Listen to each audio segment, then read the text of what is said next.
Ladies and gentlemen, you often, in fact, all the time, you hear about the trouble with relationships, marriages falling apart, the future of marriage is shaky at best. Well, my next guest has a different spin on this whole thing, and she's dedicated her life to not only writing about and lecturing about, but helping us understand what marriage really means. Her name is Chana Lavitan. She's the author of I Only Want to Get Married Once. Chana, you've been counseling people and traveling the world, and you really are an international spokesman on this subject. What's your reaction when somebody married 30, 40 years says, I want a divorce because I am fallen out of love? What's going on there?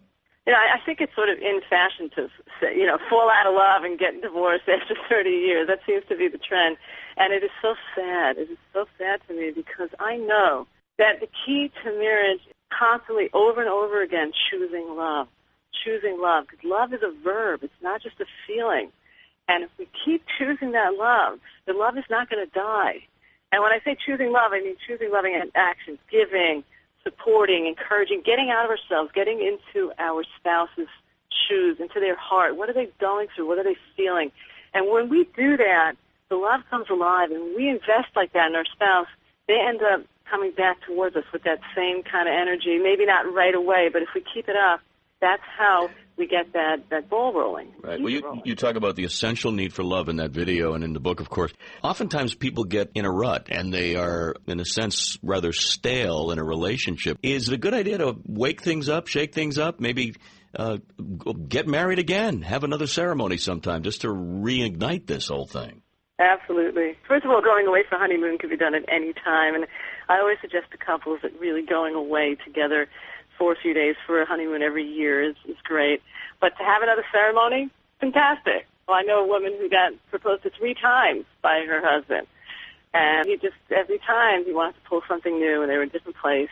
And anyone who's been married for a long time knows marriage is a journey. It's a wondrous journey. At times, it's a difficult journey, but if you push through those difficult times, you end up creating this incredible, profound relationship, and nothing could ever come close to that. Yeah, and those difficult times, those are the times that try you, but also they strengthen the bonds. They really do. Exactly. That's why, Jordan, that's why it's so important to communicate, because those difficult times, oftentimes what's going on is a lot of misunderstanding. And people think that avoiding conflict is going to get them through the hard times. And no, that's not true. Avoiding conflict can cause divorce, because when we numb the negative, we end up numbing the positive as well. And that's oftentimes how love dies. Folks, if you're listening to me and my friend Chana here, you're not hearing the typical rap about how terrible things are. They are certainly challenging. I keep using that word, but I love your approach, Chana. It really does make us hopeful that the upcoming married generation will perhaps think about this a little bit more seriously and at the same time enjoy themselves. Always fun talking with you, and upbeat conversation like this is very helpful. My guest has been Chana Lavitan, ChanaLevitan.com. I appreciate it, Chana. I wish you the best.